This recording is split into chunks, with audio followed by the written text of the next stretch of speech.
Yakuza 2 for the PS2 is a sequel to the original Yakuza for the PS2, and along the same lines as that game, there's a remake of it, Yakuza Kiwami 2, that arguably makes this specific game irrelevant. However, what's interesting about PS2 Yakuza 2 is that there's a decently large contingent of people who say that it's better than its remake by a pretty significant margin. To maintain parity between the two games and prevent my previous experience with Kiwami 2 from coloring my experience with the original Yakuza 2, the rest of this review will be presented in Kiwami Vision. I'm mostly sticking to the same format as the first game's review, covering the gameplay settings, story, minigames, and substories, but with a couple of minor tweaks. First, I'm only going to cover new and updated minigames rather than all of them, and second, I decided that I didn't like how the substories segment was formatted previously, so I'm going to cover that in a way that's a little more broad strokes. Wait, Kiwami Vision broke.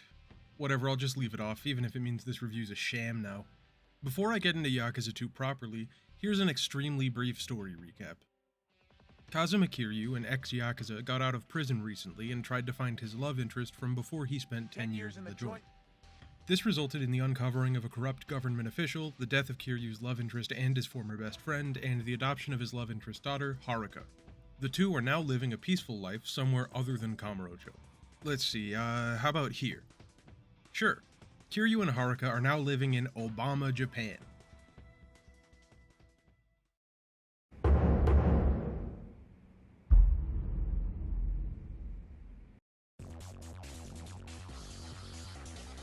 Okay, so first things first, since beating the original game I learned that both of the PS2 Yakuza games support 16:9 resolutions, meaning my experience with the previous game where I was watching a 16:9 monitor with a 4:3 game showing 16:9 cutscenes was entirely my own fault. Whatever, it happens, and I fixed it for Yakuza 2, so we're doing good now. Anyways, on to the actual gameplay. One of the biggest problems I had with the first Yakuza's combat, Kiryu being unable to change his direction when he started an attack chain, is now solved. You're no longer locked to punching and kicking straight forward when beginning an attack chain. There's now a degree of pivot to your ability to attack, and that's all it took for the combat system to go from a little janky to just straight up good. They don't go too far with Kiryu's ability to pivot, instead you can use your Komaki back attacks that you learned in the previous game to attack behind you, and there are some small dead zones to make sure that you're not just spamming buttons and winning. It's hard to understate just how much better this is than the first game, to be honest. Something I kinda struggle with in older games is that developers hadn't really figured out a lot of the small tricks that are used in the modern day to make games feel better to play, so I always think it's interesting to see these tiny optimizations more or less formed from base principles, especially when it's pretty much nailed this early on in a series run. Bosses also take a massive leap up. In the previous game there were 2 bosses that I would call good, but now I think most of them are at the very least decent, with a few that outclass everything from Yakuza 1. The only ones that stood out as maybe not that great were Daigo in Chapter 1, who can be beaten with the exact same strat from the first game and using a light heavy combo ad infinitum, and the double Koreans fight that pops up a couple times and is incredibly annoying because they keep grabbing you and then you have to spam a button to break out of the grab QTE, but the QTEs are difficult so it kinda sucks. Less good boss fights aside, let's look at how the bosses have improved, starting with the big bulky ones. Going into the development of the game, I think it's a safe bet that they wanted to improve the bulky boss's ability to counter Kiryu's single combo spam, so the way they decided to do that was letting them tank hits and attack through them.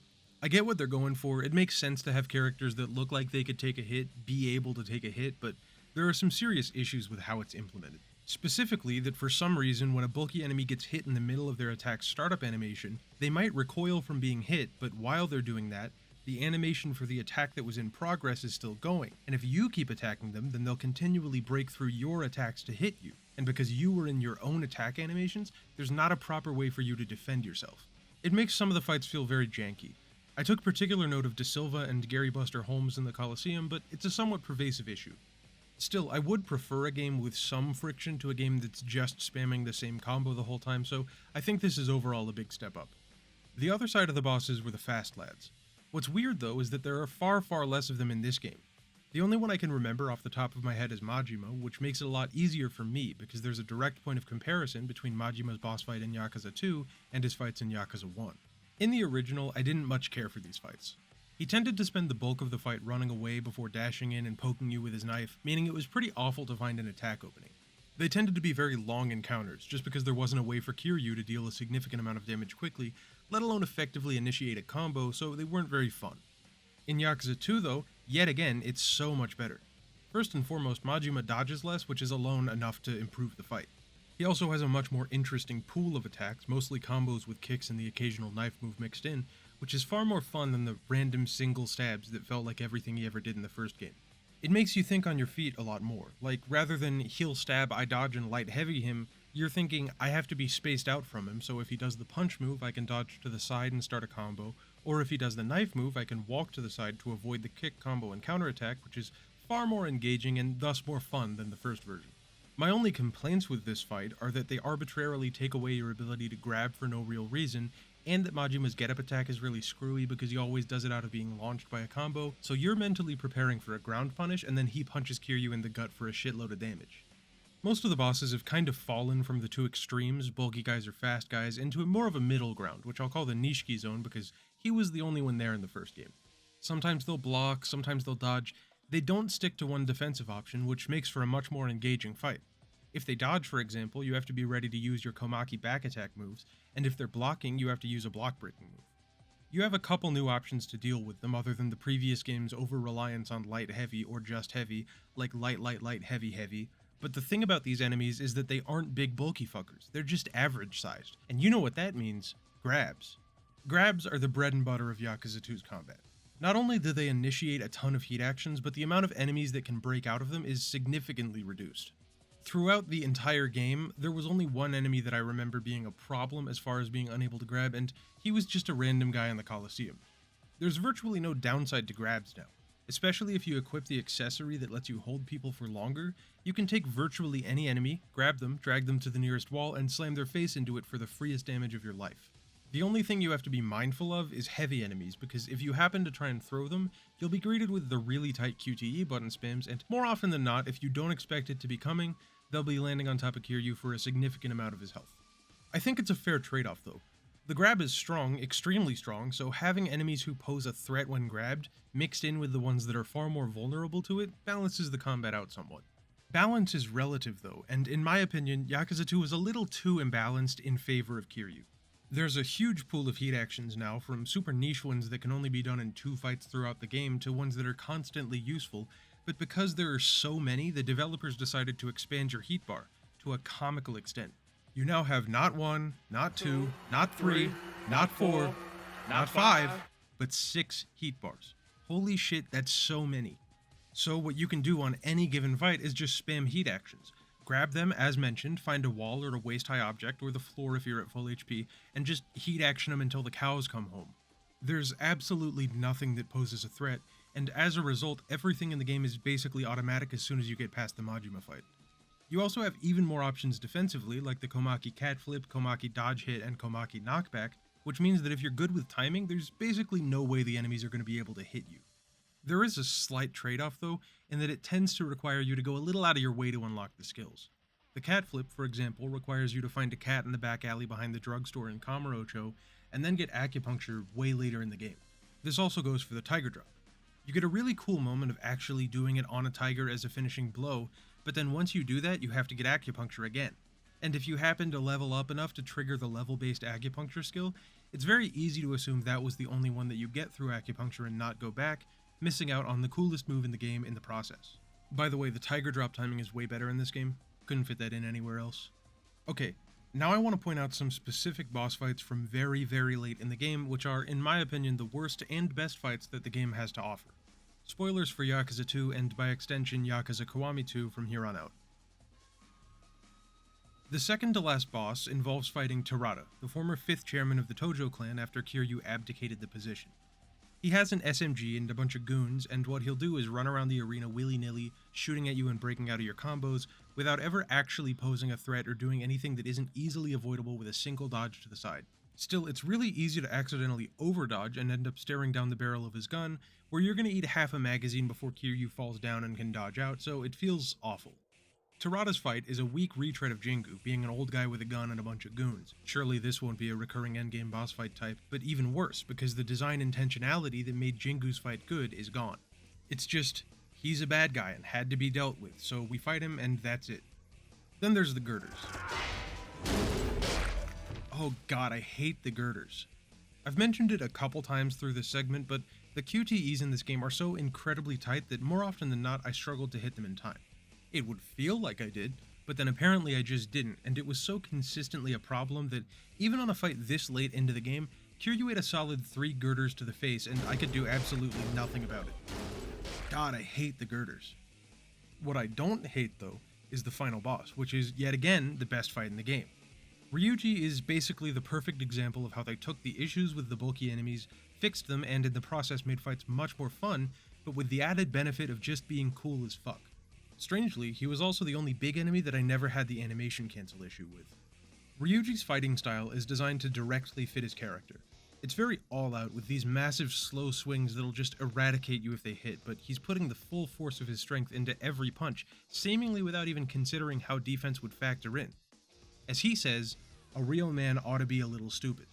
What matters on a more molecular level is how fun it is to fight against though, and it delivers like crazy. The animations are slow enough and well timed enough that tiger dropping him is super viable, and that alone makes for a fun fight, but then everything else good that was introduced in Yakuza 2's combat system comes into place. He's grabbable for enough time that you can position yourself for a heat action, his attacks are all dodgeable, he evades and blocks but not too much. There's a really nice flow between offense and defense where he hits hard enough that you can't quite approach him, but if you find a vector to get at Ryuji, then you turn the tables and can do big damage yourself. So a lot of this fight is about finding that balance, and when you do find it, oh, it's so good. I didn't even mind the QTE at the end of the fight. It felt like a cool cinematic way of ending things.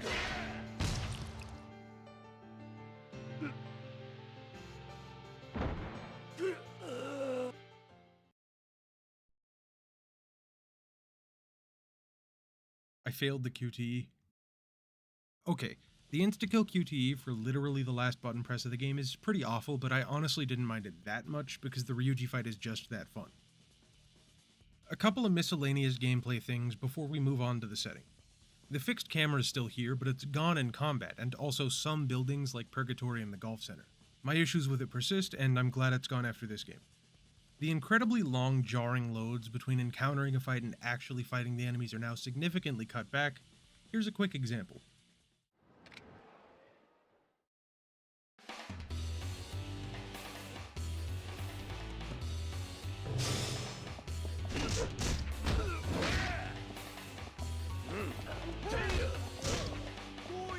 Pretty solid improvement.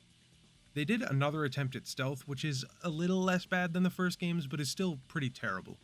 I respect their restraint, though, at choosing not to add in another rail shooter segment, instead having Kiryu fistfight a bunch of people on moving trucks on the highway, rather than reusing the gameplay mechanics they already developed, because it would have been incredibly within the developer's MO to do something like that. Which I'm not saying is bad, asset reuse is actually extremely good for efficient game development, but it's important that you're able to recognize when an asset shouldn't be reused. Last thing, I didn't bother with Amon. The main reason is that it requires you to do every heat action at least once, and some of them are literally only available in one dungeon in the entire game, so if you miss them, you permanently miss Amon, and I missed at least one.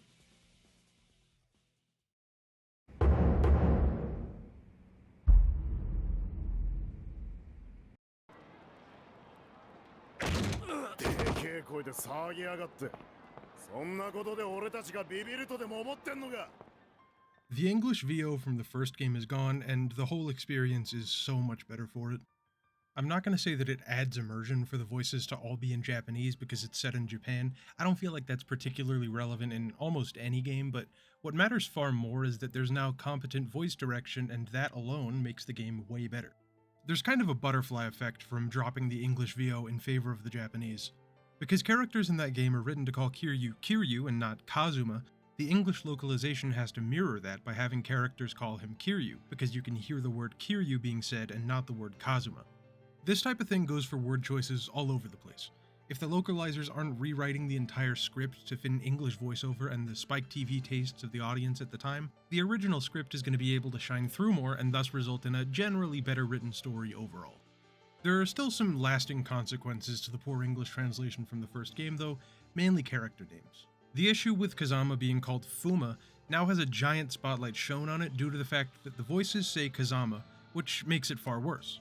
Something similar can be seen in the sub-story The Florist, which is based on Kiryu misunderstanding that a guy is looking for a florist, i.e. someone who works with flowers, and not the florist, camera guy.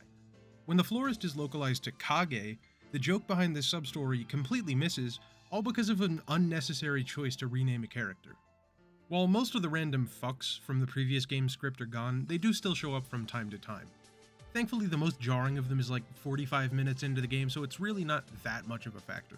This is a quirk of swearing in Japanese versus in English. Where English swearing is primarily through words, Japanese swearing, if that's even the right term, is far more based on tone. It's just one of those things that's weird to localize, especially when half of the characters in the game speak with a hostile tone all the time. Yakuza 2 is a decent step in the right direction on this, but there's still a lot of room to improve on all of it at this point. Now, a quick mention of the music, which I forgot to go over in Yakuza 1's review. Conveniently, a lot of the music in Yakuza 2 is reused from Yakuza 1, so this goes for both games. To me, the music feels kind of directionless, like an amalgam of what music was popular at the time, but worked into a video game soundtrack. Cool music around 2006 was pretty much just butt rock and bling rap, so most of the music for Yakuza was trying to emulate that from an instrumentation angle. It's mostly composed of lightly distorted guitars and drum machine loops, with the occasional vocal sting thrown in, like the Get Funky on the first game's Funk Goes On, or Motherfuckers Watch Your Back on the second game's Push Me Underwater. The tracks that stand out are the ones that don't go into this style, like For Whose Sake, which is a little more downtempo and uses synths and strings prominently to lean into a slightly more melancholic feel. Or Outlaw's Lullaby, which is really jazzy, mainly due to a cracked out trumpet and piano taking center stage to set a tone for first visiting Sotenbori.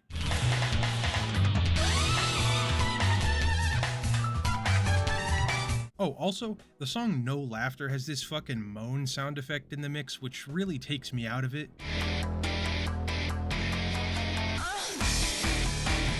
And Blockhead Boy has a Wu-Tang sample, which is pretty sick. Niggas on the left. Long story short with the music, it's mostly not really my thing. I've already mentioned it here and there, but the biggest thing that Yakuza 2 added was a new city, Sotenbori. Compared to Kamurocho, which feels cold and hostile, Sotenbori is the polar opposite in that it's got this really pleasant warmth.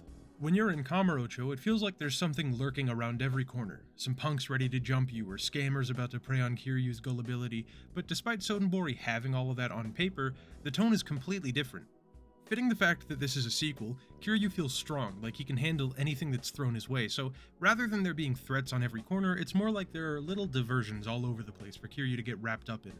There's this constant sense of fun, like the things being thrown at you aren't here to provide obstacles, but instead just to make Sotenbori be a great time. Across the river from Sotenbori proper is Shofukucho. Technically, Sotenbori is just the North Street and Shofukucho is this southern area, but the whole area is colloquially referred to as Sotenbori. Anyways, Shofukucho feels a lot more like Kamurocho than the area literally one bridge away, which is interesting to me. There's a much seedier tone to the area, but even with that, there's still some lingering warmth from Sotenbori shining across the river. It creates this really nice contrast in the area, kinda like what the Millennium Tower does for Kamurocho, while still retaining the comfort that distinguishes Sotenbori from Kamurocho. The one thing that I don't think quite conveys the Sotenbori feeling in the same way as later games is the Omi Alliance members' outfits.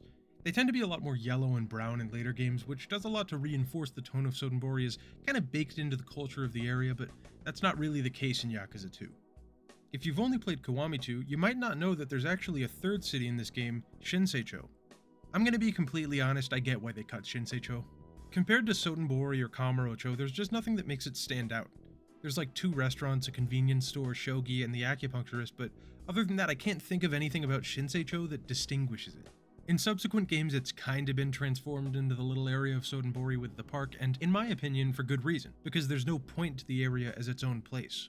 If it were given more content rather than just being a straight line with a side path to the acupuncturist, it could have lasted for longer, but in the end, Shinseicho was just overshadowed by Sotenbori. It's a weird little detour that you go to for 2 story segments and never again, and I think it's natural that it was cut in favor of deepening Sotenbori proper in future games.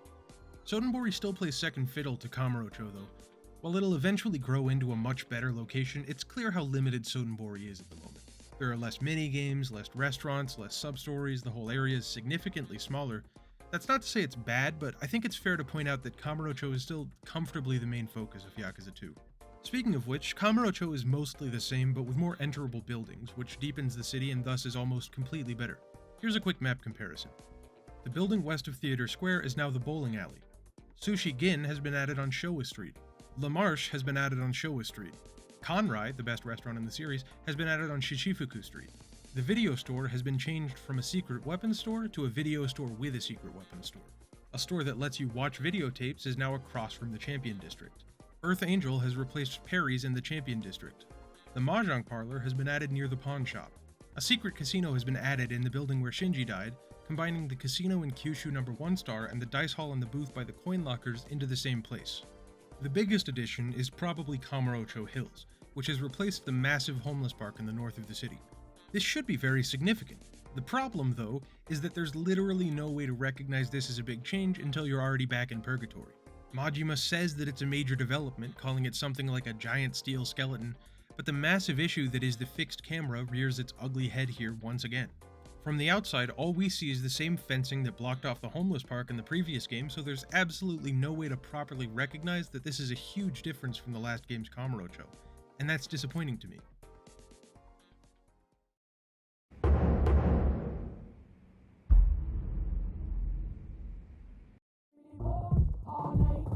We open on Kamurocho in the 80s, where we follow some fucking guy with a revolver. He walks into a pretty nondescript building where we see Kazama, former Tojo clan assassin and Kiryu's surrogate father, gunning down a bunch of Koreans. Mr. Revolver doesn't confront him, instead choosing to investigate after Kazama has left. One of the Koreans asks Mr. Revolver to save his child deeper into the building, which is on fire now. Don't worry about why it's on fire, it just is. I think they want you to think that Kazama set the building on fire, but this is an element of the scenario that hardly shows up later in the game. It's more of a contrivance to make Mr. Revolver rescuing the child seem more pressing. Anyways, Mr. Revolver goes and finds the child as well as the child's mother and saves them. We cut to the modern day where Yuya and Kashiwagi— oh wait, I forgot to introduce Kashiwagi in the last game. Kashiwagi was Kazama's second in command. Now that Kazama's dead, Kashiwagi is the patriarch of the Kazama family and Kiryu's friend. Back to what I was saying, Yuya and Kashiwagi are both noticing a big uptick in issues with non-Kamurocho-based crime groups, specifically foreign mafias and the Omi Alliance. Ignoring the first one for now, the Omi is now relevant. Basically, word on the street is that they plan on taking over the Tojo clan's territory, probably starting with Kamurocho. This is quickly revealed to be the case, as some guy lurking in the Millennium Tower says that he's gonna set parts of Kamurocho on fire, or blow him up or something, while working with an Omi guy on the other end of the phone, recognizable by his accent, which is conveyed clearly through subtitles. Good job, translators. While it's not immediately clear who this guy is, you can pretty easily deduce that he's a member of the group of Koreans that Kazama killed. This is shown through the goal of vengeance on the Tojo clan via destroying Kamurocho and the parallels with the building fire. By the way, this is the last time the building fire is going to be mentioned. So, long and short of the intro, the Omi and the Koreans are going to try and mess up Kamurocho. Kiryu doesn't live there anymore though. He's off living a peaceful life in Obama with Haruka, happily not being involved in any Yakuza crap. The two go visit the grave of everybody who died in the first game, where they end up meeting with Terada, also there to pay his respects after his recent cosmetic surgery. A group of Omi guys run up on the mourning trio and shoot Terada, who asks Kiryu to deliver a letter asking for peace to the Omi chairman before dying in the ambulance. Kiryu runs it by the new interim chairman of the Tojo clan, Yayoi Dojima, remember her from the sub-story? And now we have our main quest: end war.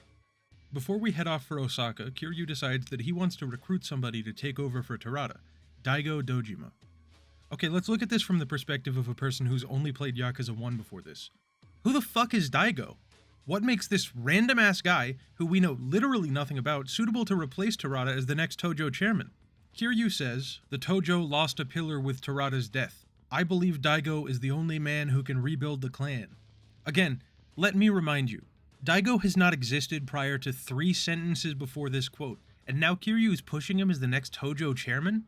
Calling this underdeveloped would be too charitable. It's more like they just needed another character to be the chairman eventually, rather than having Yayoi be the interim chairman indefinitely, so they pulled a rabbit out of their ass to replace Terada. There's no build-up to Daigo eventually taking this role. Kiryu just proclaims that he's the next big guy, and then they retroactively insert an arc of Daigo being built up to fit the role. So, here's my alternative way of doing this. Rather than having Kiryu run around Kamurocho to find Daigo before departing, have him be doing something else. Maybe asking some of the informants around the city about the Omi Alliance. Maybe dropping off Haruka rather than just having her go away to Sunflower Orphanage after Terada's fatal ambulance ride. Maybe just getting some snacks for the road. And then have Daigo show up and force his way into coming with Kiryu because he's beefing with the Omi chairman's son. From there, you can leave him with more or less the same character arc, building him into seeming like a fitting leader for the Tojo clan, and it'd be a decent way of developing the character. What they do here, though, makes it feel more ordained by fate that Daigo will eventually be chairman, which invalidates almost all of his character arc because we're told the end of it at the beginning. Once the train ride to Osaka is over, Kiryu gets into a random street fight, says that he peacocked the random street goon's mom, and then decides to hit up a cabaret club because the night's still young and Daigo's gone straight to the hotel. At the club, Kiryu runs into a bunch of Omi goons, as well as a particularly intimidating man called the Dragon of Kansai, Ryuji Goda, who's also the target of Daigo's ire. While they don't fight here, Ryuji says that he doesn't like his title because there's only room for one dragon in these parts. He also seems to be a leading figure in the impending Yakuza war, in no small part due to being the person on the other end of the phone with the Millennium Tower lurker. Speaking of which, the Millennium Tower has now blown up for the second time in the series. It's mostly irrelevant, let's just move on. Before Kiryu heads to the Omi HQ, we're introduced to Kaoru Sayama, an Osakan cop who deals with Yakuza. She's not that important just yet, so for now let's shift focus back to Kiryu, who's delivering the letter to the Omi chairman, Jin Goda. The peace talks go well, but before Jin Goda can sign off on peace, Ryuji busts in and begins a coup to take over the Omi and prevent the ratification of the peace treaty. Daigo gets Jin Goda out, and Kiryu gets himself out, but that's when Kaoru and a whole-ass squad show up to arrest every single person in the building. Ryuji's gang mostly gets away, but Kiryu is put into protective custody under Kaoru. We cut away to Date and Mr. Revolver, whose name is Kawara, investigating the invasion of foreign mafias. What turns up is that Kazuki from Stardust might be suspicious. I'm gonna put a pause on this part of the story for now, we'll wrap back around later for reasons I'll get to, but I needed to mention that Mr. Revolver's name is Kawara. Back to Kiryu and Kaoru, she gets shot, so we have to save her by bringing her to a bar in Shofukucho. There's this weird moment in which Kiryu is carrying Kaoru and gets stopped by a guy who yaps on and on about Kiryu being rude, all the while the timer is ticking on Kaoru bleeding out. I'm calling it weird because this is clearly supposed to be tense, but it's turned into a comedy moment for some reason. There's something similar when carrying Haruka back to Serena in Yakuza 1's Chapter 4, but I think it deserved special mention here because I was like 3 seconds away from Kaoru dying. This is a bad example of Yakuza bouncing between being funny and serious. The contrast, at least in the Kiryu games, is usually created organically, by having the side stuff be wacky and the main story be gritty, but this scene feels like a ham-fisted attempt to lean into that juxtaposition. All it does is come off as clunky. After we get to the bar, owned by Kaoru's adoptive mother, Kiryu and Kaoru have a bit of a heart-to-heart. She explains that she's an orphan and doesn't know who her real parents are, but she's got it on pretty good authority that the Tojo clan is responsible for their deaths. This is why she became a cop specializing in taking down the Yakuza. She wants to find out who killed them and get revenge. Immediately there's both parallels and contrasts created with Kiryu. Both are orphans, and both of their biological parents were killed by the Tojo clan, but where Kiryu was able to forgive his parents' killer, Kaoru has no intention of doing that. I think this shows a level of naivety on Kaoru's part, that rather than trying to break away from the violence that killed her parents, all she wants to do is perpetuate it, whereas Kiryu has grown as a person from that type of thing. Yakuza 2 has a thematic focus on finding a sense of belonging, something that was sort of poked at towards the end of the first game with Kiryu choosing to live on for Haruka's sake, but it's brought to the forefront here mainly through Kaoru. She's designed to stand out as a cop by virtue of being a woman, and her familial connection with the person that raised her isn't as present because she's an orphan with no clue who her real parents are, so Kaoru comes off almost like she's just drifting through life, with nothing that really defines who she is as a person. Over the course of the story, Kaoru starts to figure it out, and as a result starts to find this place of belonging, and it's all due to meeting Kiryu. If it's not already obvious, Kaoru is being set up as a romantic interest at this point in the game, and later she'll go from romantic interest to more or less in a relationship with Kiryu. This is a decent theme. Oftentimes, finding a place in which you belong is more about finding a person or group of people with whom you belong. This could consist of being in love, or being platonic friends, or being a parent like in Kiryu's case, but what resonates with the audience at a more fundamental level is the sense of belonging that it imparts. It's pretty well executed, and I think it's a highlight of the game's story. That being said, I have 2 problems with it. The first is that Kaoru, by virtue of being a more properly developed love interest for Kiryu, basically completely invalidates Yumi. Frankly, this was going to happen as soon as they introduced a love interest for Kiryu that wasn't just a random cabaret girl for him to date. Yumi is just so underdeveloped that having any sort of bonding scene between Kiryu and Kaoru was enough to completely sideline her. I'm doing my best to not go into future games too much, but I need to for this. Kaoru's almost complete non-presence in the series after Yakuza 2, and the pushing of Yumi as Kiryu's one and only love, has just made a massive mess of everything involving these two characters. I used to think this was mainly a Kaoru issue, sort of like they just wanted to be cool and have Kiryu make out on screen a couple times, but after looking at both of the first two Yakuza games a little more critically, it really seems like they just screwed up when writing, or maybe not writing, Yumi. My second issue is that this theme almost completely does not exist outside of Kaoru. There's a little bit of reinforcement deeper into the game in which it's kind of distorted as the villain's main motive is following the creed of their group, basically being forced into a sense of belonging, and another character gets a couple of decent moments in the last scene of the game, but it's so incredibly absent from everything else. Like, at least Yakuza 1 had a core theme, even if it was pretty rough in its delivery. This has concepts of a theme at best. Okay, I'm gonna go through a lot really quickly, but it's for good reason, I swear. Daigo and Jin go to get kidnapped by Ryuji and the Foreign Mafia, so after spending 8 hours doing side activities, we rescue them twice. The first time sees us finding 2 Kazukis and 0 Daigos. The second time sees us finding only Daigo, who tells us that the group working with Ryuji are the Jingan Mafia, a Korean crime organization whose Kamurocho branch was mostly killed off in the 80s by Kazama and Shimano in the intro cutscene. Kawara has a tendency to shoot non-Japanese criminals first and ask questions later. Kiryu goes to Terada's funeral, Ryuji says he'll invade after a 3-day mourning period, another Omi executive invades in the meantime, but all of the goons are held off by Majima. We fight the MILF Hunter, Kiryu goes on a date with Kaoru, we talk with Kaoru's boss about 3 people who survived the Jingan massacre, and now we can pick back up. Kiryu and Kaoru head to Shinseicho, where they go through a wild goose chase to talk to the first of the 3 survivors, an old guy who has virtually no life anymore after abandoning the Jingan Mafia on the day of the massacre. While Kaoru's boss and Kawara were able to safely give him a new life in Osaka, he ultimately had no way of properly living as a new person because the Jingan would come out and hunt him down, as they do while we're meeting with him. This is one of the other examples of that theme from earlier, the distortion of belonging into being forced to belong somewhere. Before the guy dies, he mentions that the other 2 survivors haven't abandoned the Jingan. They've been plotting their revenge ever since that day, and it's surely soon to come. Kaoru puts 2 and 2 together and realizes that her parents' deaths might have been in the Jingan massacre, so Kiryu decides to relieve the tension by saying that he killed her parents. See, Kiryu was actually at the Jingan massacre. Kazama was going to try and not kill the Jingan, but when a 13-year-old Kiryu busted down the door to defend his foster father, Kazama was forced to start blasting to defend himself. So, Kiryu thinks he might be responsible for those deaths. We get a moment of character growth as Kaoru's initial motivation of counter-killing her parents' killer is shattered, it being the man she loves, and then she runs away from Kiryu. Symbolism rain starts pouring down, and then Kiryu gets stabbed in a really nice scene, but I'm skipping ahead a little again. Kiryu's fine, Haruka gets kidnapped for a 5th time, Kiryu resolves that, and then he reconciles with Kaoru because her foster mother told her that her father is still alive. The second Jingan survivor makes himself known shortly after they make up. It's a police division chief, he's largely irrelevant, but Date gets kidnapped this time, which is comeuppance for constantly letting Haruka get kidnapped as far as I'm concerned. Anyways, once we beat the guy, he shoots Kawara, who then reveals that he's Kaoru's real father as he dies in her arms. Her mother was the Jingan survivor that he helped escape at the start of the game, and she was killed by the Jingan while he was out. So to protect Kaoru, he left her with a close friend and started blasting every Jingan cell that showed up while he was out being a cop. If it's not obvious, they're really trying to hammer home parallels between Kaoru and Kiryu at this point. Father dying in their own arms, father having killed tons of people, father sacrificing themselves to save someone in what's supposed to be read as redemption for their past crimes. It's a little brute forced.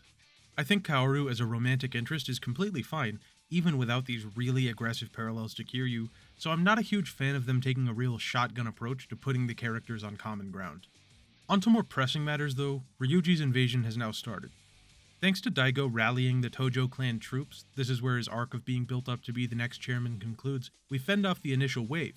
But when we find Ryuji, he wants to fight Kiryu at the top of Kamurocho Hills, because this town ain't big enough for the 2 of them. Also, Ryuji is the baby that Kawara rescued from the Jingan massacre, that part's not too important, just focus on the fact this means Kaoru and Ryuji are half-siblings. Kaoru decides to take matters into her own hands to stop Ryuji's invasion by appealing to the fact that they're family now, and Kiryu follows her because it's a sticky situation. Once we knock out Ryuji, the real villain reveals himself, Terada, who isn't dead. He's the 3rd and final survivor of the Jingan massacre, and he's been plotting his revenge for the last 26 years as the clan demands. This meant taking back Kamurocho, killing Ryuji for not joining the Jingan, and then destroying the Tojo clan. Also, we get yet another, this is like the 5th one, flashback to the Jingan massacre, where we can see Terada and Kiryu locking eyes when Kazama spared them. Anyways, we have to beat up Terada, so we do, and then the real villain reveals himself, Takashima. the Omi executive that's been almost completely irrelevant throughout the game up to this point. See, his whole plan was to sit back and do nothing while everybody was fighting so that he could eventually swoop in, take control over the warring Yakuza groups, and be on top. He shoots Kiryu twice, Jingoto thrice, and Terada at least 5 times, and then is about to kill Kiryu when Ryuji wakes up after the first fight, pulls out a gun, charges down Takashima and kills him, getting shot and sacrificing himself for Kaoru in the process. Wait. Oh, wait. Actually, This whole thing is just the last game's story, but worse. Jingu is Terada, the true villain, showing up at the last minute to reveal their evil plot has succeeded. Nishiki is Takashima, swooping in to reveal he was the mastermind the whole time. And Nishiki's also Ryuji, sacrificing himself to kill another villain in a last-minute act of redemption.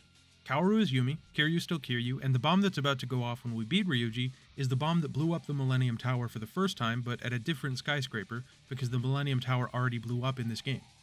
Yeah, this is pretty disappointing. I think it's easy to get so caught up in the spontaneous reveals that everybody's Korean that you miss the very aggressive parallels. But when you see them, it's really hard not to notice that so much of this final scene is just being reused from Yakuza 1. While this isn't inherently a bad thing, the problem is with the fact that it's just done worse all around.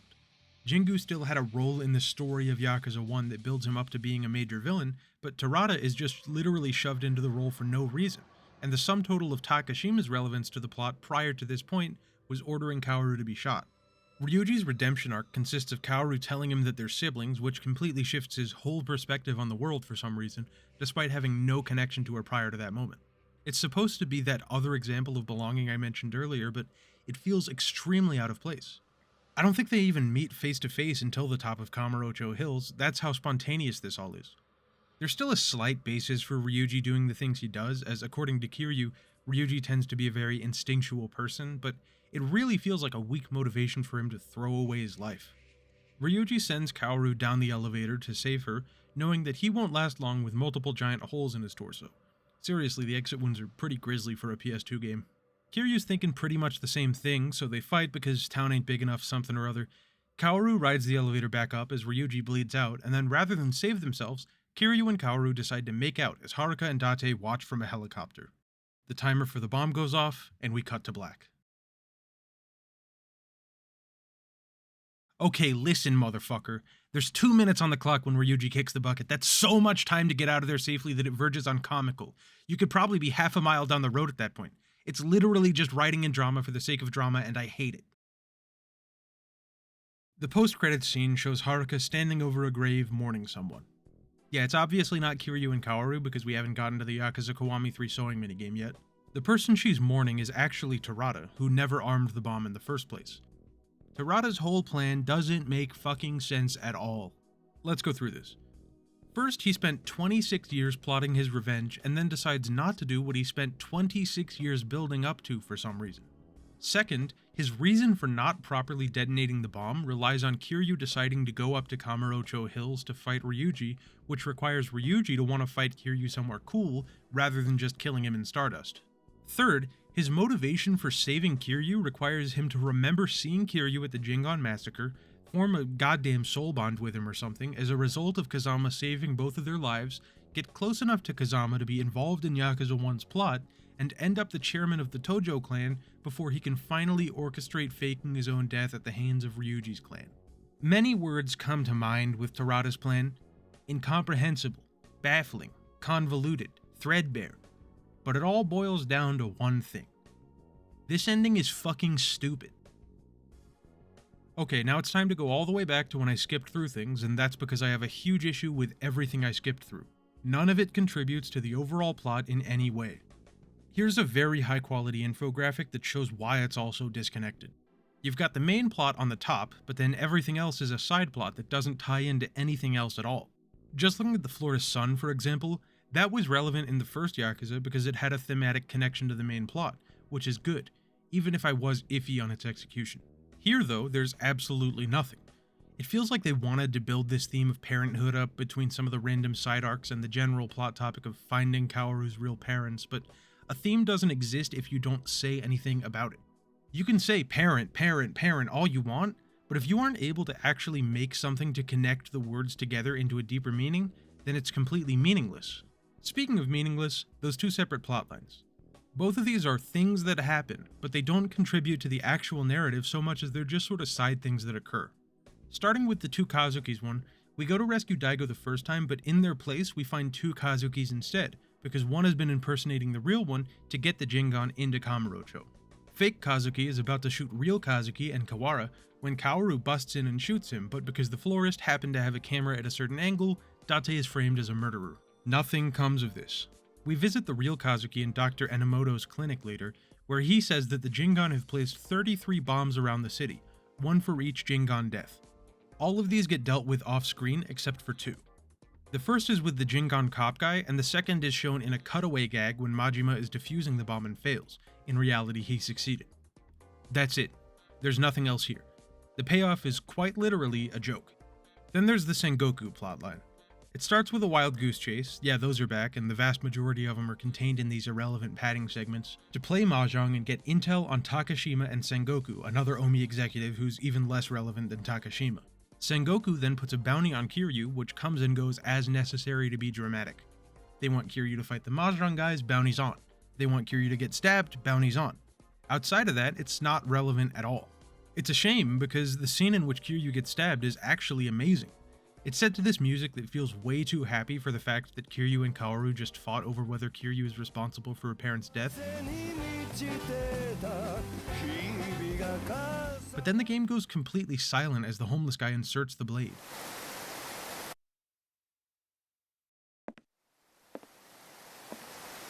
The music returns as Kiryu notices the knife, and when it pops back in, the whole tone of the song is incredibly sad.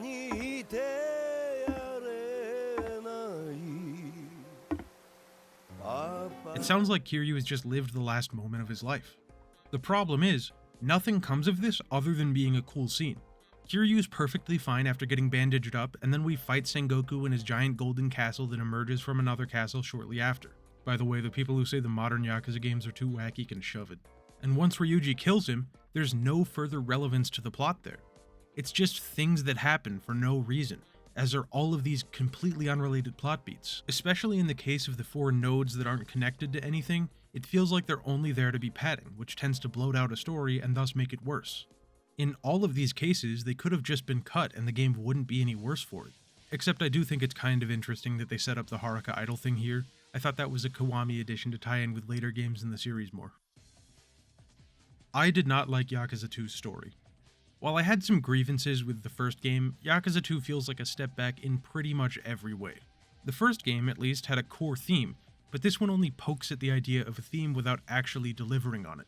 Kaoru is the only vehicle for anything resembling that in the vast majority of the game before they arbitrarily make Ryuji sympathetic in the same way right at the end of the story. At the same time, Kaoru's characterization as a whole makes Yumi and almost the entire plot arc of Yakuza 1 completely irrelevant. She's handled far better as a romantic interest to an almost comical extent because we can actually see them bonding on screen before falling in love. Whereas with Yumi, it's just an occasional implication that they might be interested in each other before the eventual confession at the end of the game. It feels like they wanted a redo on romance for Kiryu, but didn't bother to consider the significance of what they previously wrote. There are also a ton of plot threads that are completely irrelevant to the core of the story. For example, everything regarding the seemingly important bombs just happening off-screen. The Jingan massacre is the inciting incident for the entirety of the plot, but for some reason there's just stuff messily piled on top of this one event more and more as the story goes on. At first it's just Kawara seeing Kazama killing the Jingan, and then Kazama didn't want to do it, and then Kazama actually killed him to defend Kiryu and himself while Shimano did all the wanton killing, and then Kawara saved the woman and the child and had a child with the woman while the child ended up somewhere else, and then Kiryu and Terada unconsciously bonded over Kazama sparing both of them for being killed, which is a terrible attempt at explaining why the whole ending happens the way it does. I'm sure I could go on and on with nitpicks, but for my own sake I'm gonna stop here. Yakuza 2's story reminds me of the Fast and the Furious franchise.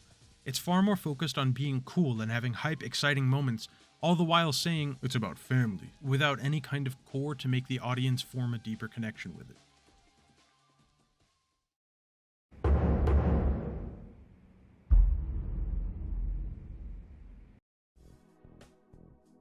Minigames as a part of the Yakuza series experience have taken a big step forwards, because now there's a completion list.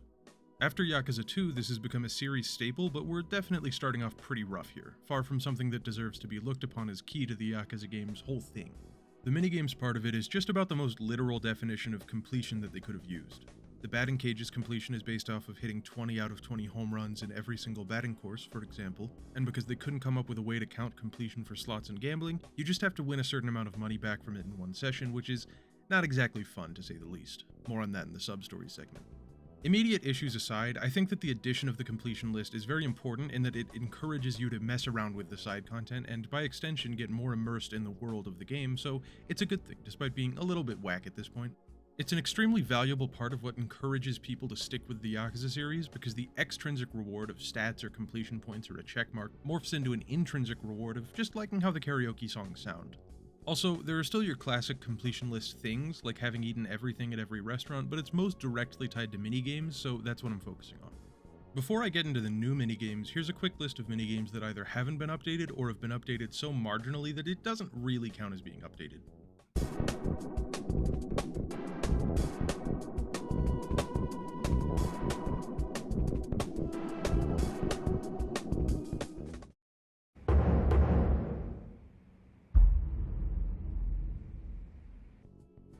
Yes, technically this is golf.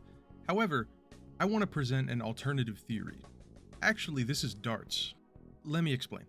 In golf, your goal is to get the ball into a hole in the ground, whereas in darts, your goal is to hit a target perpendicular to the ground with a projectile. Yakuza 2's golf, contrary to what a more traditional interpretation of golf would be, doesn't feature holes. The holes in the ground are actually just set dressing. Really, you're trying to hit a target that's perpendicular to the ground with a projectile. To add on to that, the target, the back wall of the driving range, has various areas that are higher or lower scoring, much like, you guessed it, a dartboard. Actually, along that line of thought, I would have given this a pass as golf if it had been lowest score wins, like if missing the target was worth 100 points and hitting it was worth 0, because at least that would have introduced one of golf's funny little quirks to the minigame, but that's not the case. The only thing distinguishing this from darts is that Kiryu is hitting the projectile with a club rather than throwing it. But at the same time, isn't it all pretty much the same for the player? There's fundamentally nothing in this minigame that's able to confidently make the statement, I am golf, and as far as I'm concerned, that makes the minigame bad because it represents a failure to implement a system that's similar to its source of inspiration. Also, if it were a darts minigame, it just isn't very fun and the timing's awkward, so yeah, it's pretty rough all around.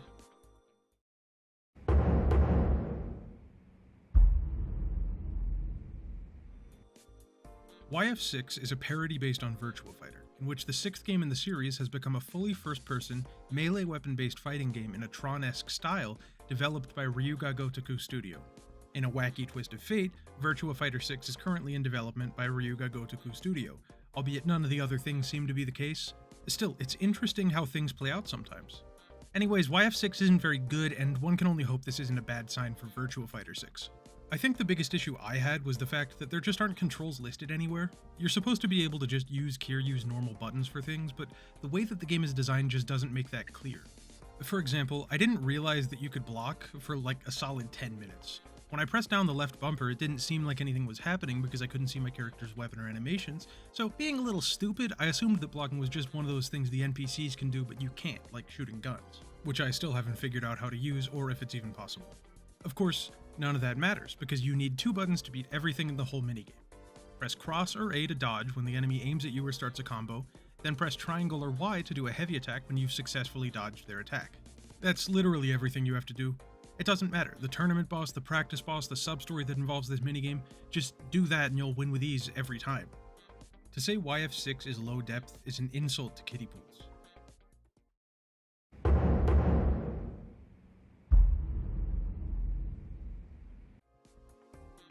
Often memed about for being incomprehensible by the Yakuza fanbase, Mahjong has fallen into a place of infamy over the years, and it all started here. However, the thing about Mahjong is that it's actually relatively simple to learn the basics.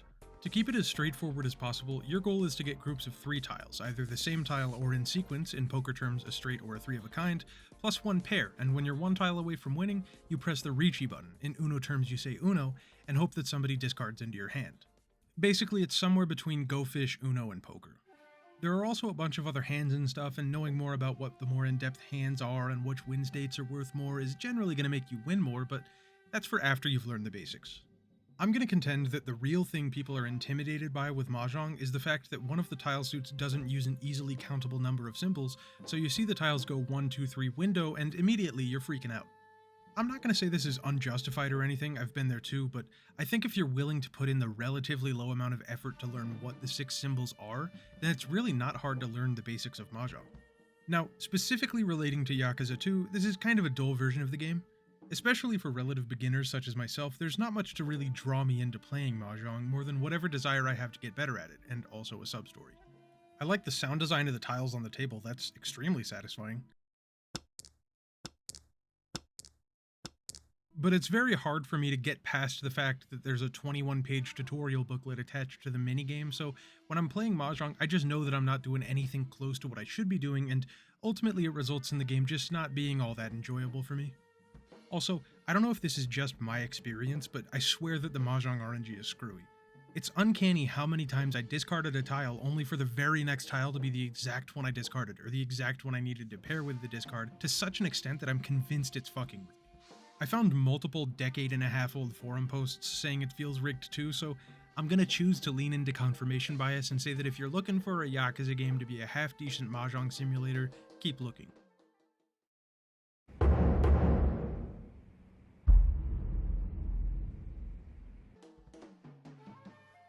Yakuza 2's bowling was doomed from the start.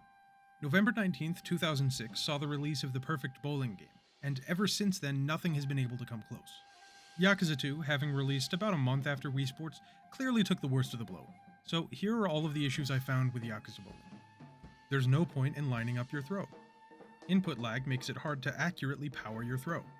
Input lag makes it hard to accurately angle your throw. Curving the ball consists of holding the bumper as it increases in curviness exponentially, which is just about the jankiest way to implement that. If you use the default ball, it doesn't matter how hard you throw, the pins will be knocked back like they're in Novaya Zemlya. The completion list requires you to bowl a perfect game. That's everything? Like, literally every element of the bowling gameplay?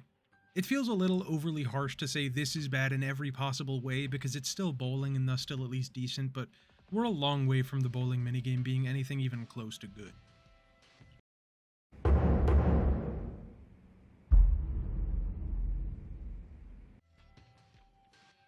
What even is this minigame? I don't know why they included it, the whole thing's just weird. When you walk into the establishment, they go out of their way to say, "We will not stroke your shit after the massage," and then this minigame is just this like weird moaning while you spam buttons to keep Kiryu from either dying of cardiac arrest or having his heart explode from tachycardia.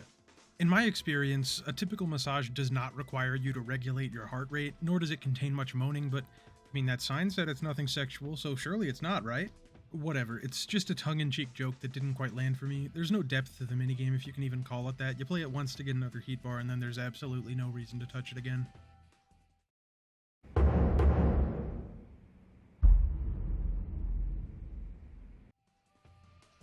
Remember what I said about Mahjong, that people are intimidated by there being characters they can't read on the game pieces and how it's not really a big deal to memorize them? I'm going to contradict myself 3 minutes and 32 seconds later and say that I can't learn shogi because of all the symbols that I can't read.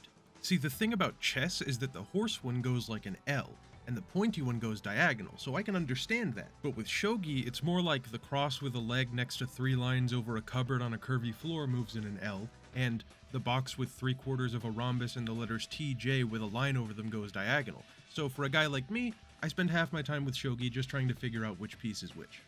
Now, that being said, I think shogi is pretty interesting.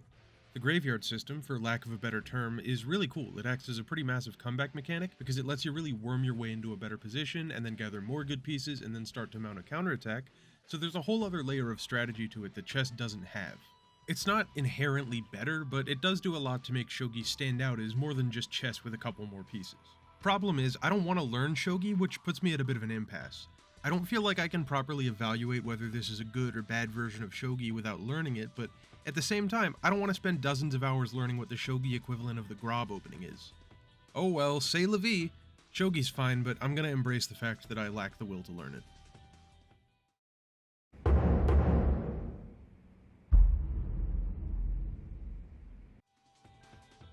This is exactly the same as the Hostess Club, but Kiryu's the employee rather than the customer, and it's also like 3 times as long as the Hostess Club minigame.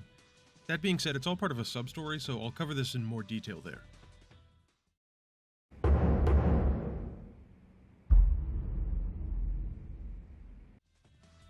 Minigame is too generous of a term for this.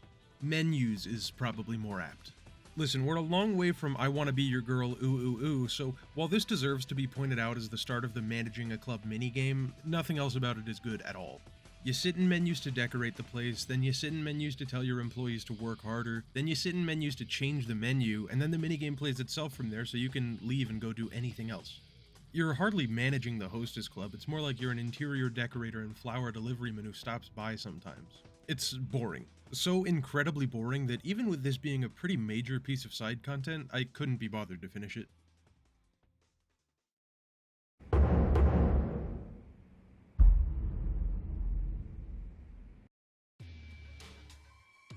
Substories are back, and there's 120 this time.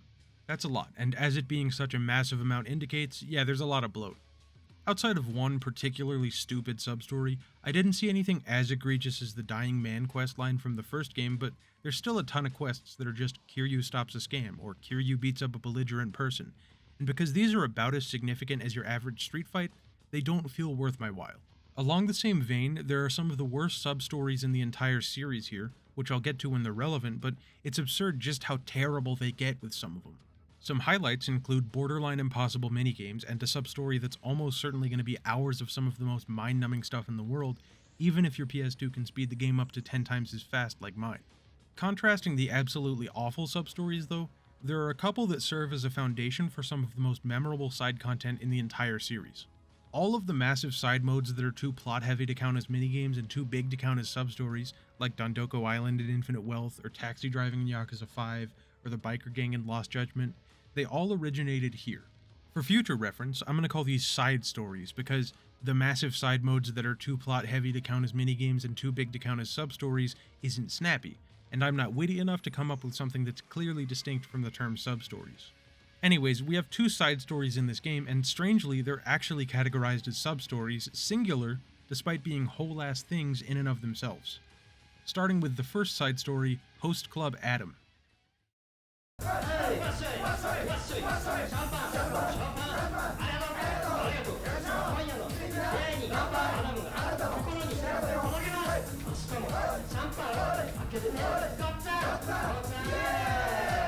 Yeah, it's actually pretty dull.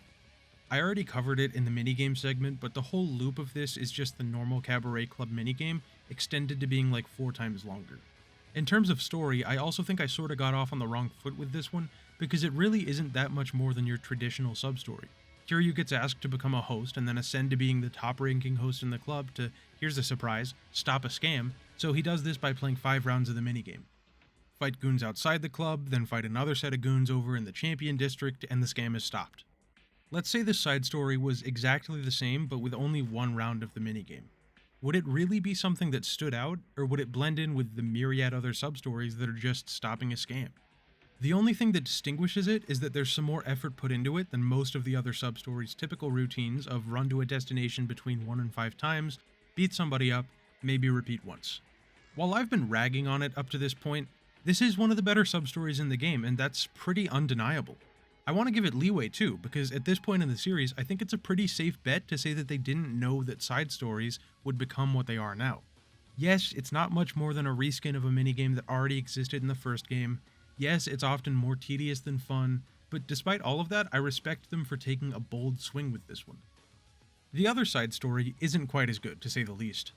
As mentioned in the minigame segment, this side story, called Managing the Marietta, has the Hostess Club management minigame, and as I've already said, to call it boring would be an insult to college math textbooks, so I didn't finish it.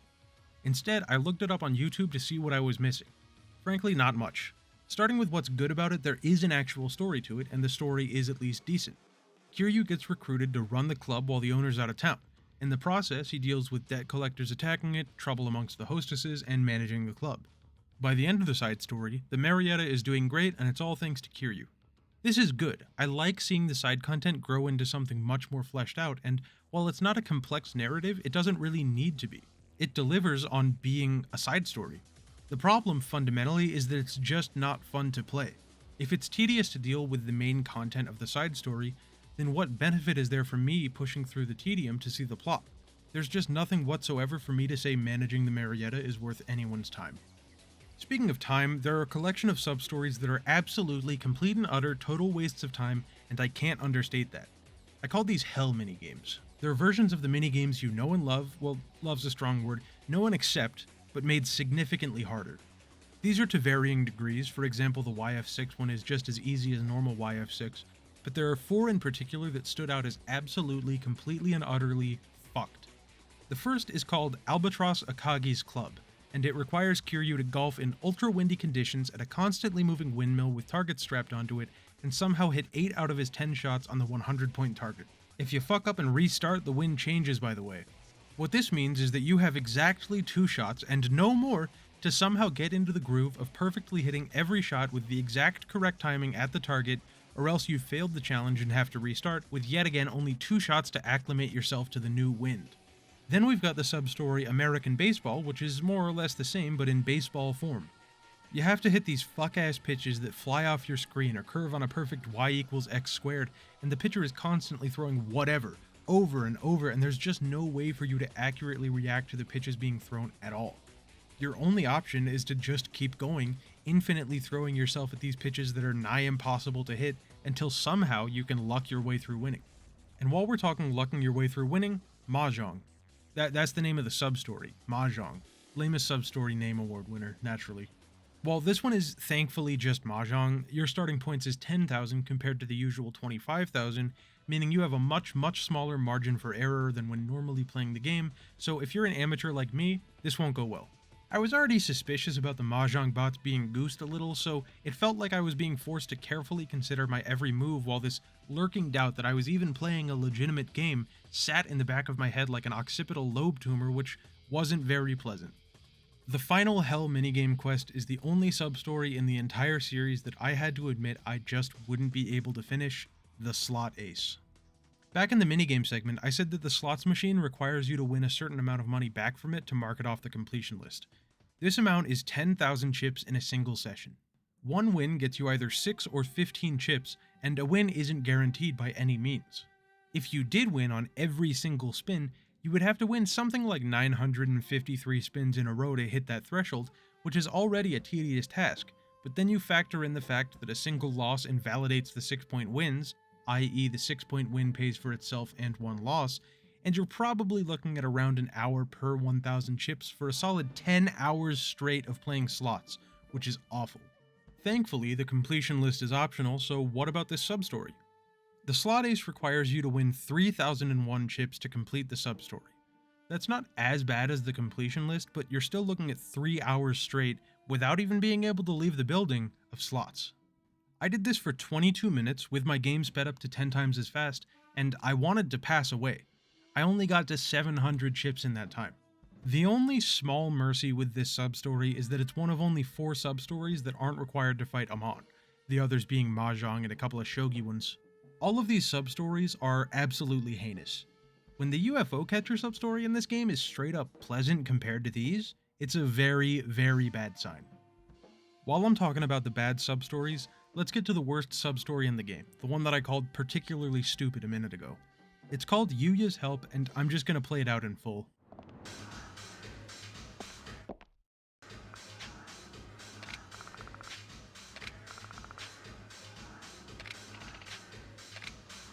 Three text boxes. That's the sub-story. Talk to Yuya, he says 3 text boxes worth of things, and that's it, you've completed the sub-story. I don't think I need to explain why I found this one to be lacking. Okay, I'm moving on to good sub-stories now, thankfully.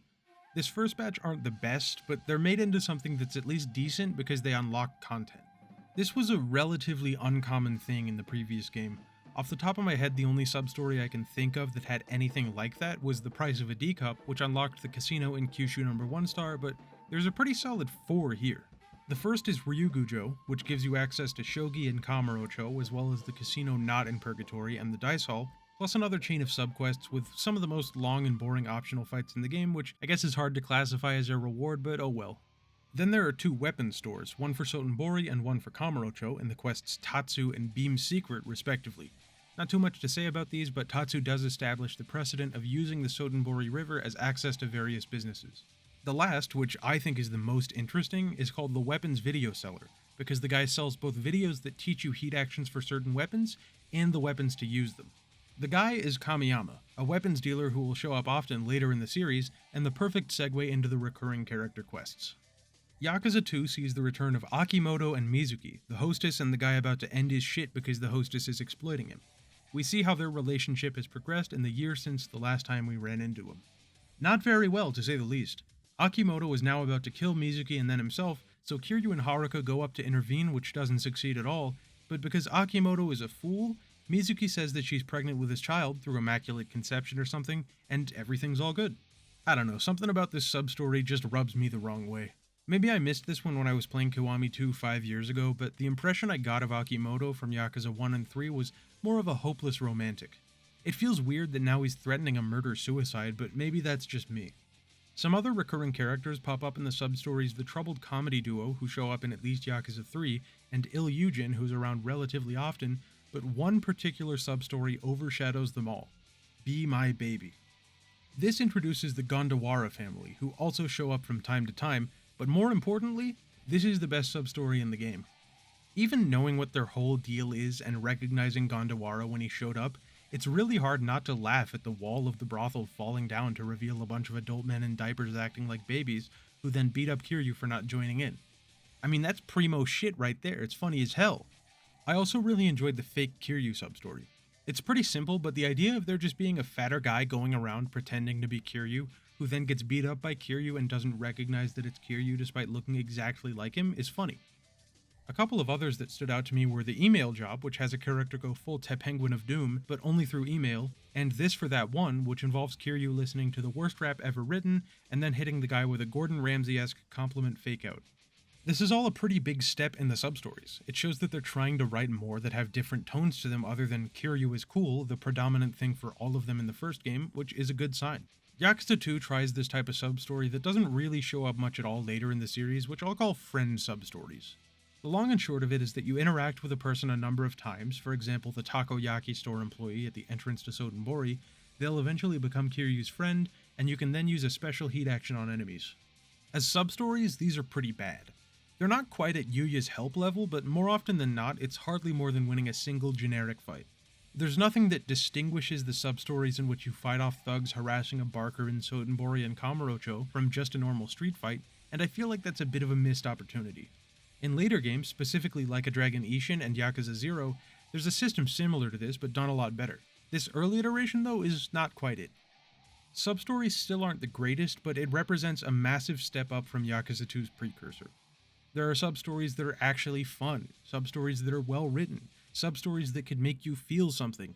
Yes, maybe sometimes it's anger at all those stupid fucking pitches, but that's still something. It's almost to a point where I'd call them overall good. Almost. I still don't think we're at a level with sub-stories where they're actively worth seeking out, but if you bump into one, there's a decent chance you'll at least find something worth appreciating in it.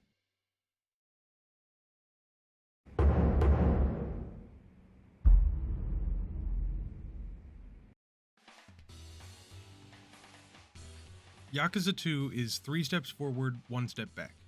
The direction that Ryuga Gotoku Studio wanted to go with the series really started to shine through here, with minigames rising to prominence, sub-stories being more than just things to fill in the map, and to focus on deepening Kamurocho as a world rather than simply trying to go bigger and losing the charm it's always had. The introduction of Sotenbori also showed that they weren't content with just resting on their laurels, and as a result, the balance between introducing new stuff and refining the things that already existed starts to really come into shape. Yakuza 2's combat is also miles ahead of its precursor in every single aspect. You have a better moveset, enemies are more engaging to fight, there are more types of enemy, heat actions provide massive pizzazz as they evolved into more than just a handful of finishing moves. I can't understate just how much better it is. At the same time though, the story is a massive blemish on what was otherwise a really solid game. From character motivations being inconsistent to plot threads not being woven into the story properly, this is a massive decline from the first game's story in just about every way other than its level of flashiness. Yakuza 2 doesn't go fully into hype moments in aura mode, there are at least hints of a theme here, even if they aren't properly built on, but as far as I'm concerned, this was a step far, far in the wrong direction. Overall, I liked Yakuza 2 a lot more than the first game. Even with the story being lacking to say the least, everything else about the game is so good that it's able to compensate for its weaknesses and more. I'm not comfortable saying it's better than Kiwami 2, but at the same time, I'm also not able to say that it's worse. Before really getting into this game, I thought I was playing it as more of a novelty, getting the older games out of the way to fit with the format of the comprehensive series review, more than doing it because I wanted to play the PS2 ones over the originals. While this is still true for the first Yakuza, I was so pleasantly surprised by Yakuza 2 that I think it stands right alongside Kiwami 2. Both games are worth playing, both games are fun, and it's interesting to see the similarities and differences between the two.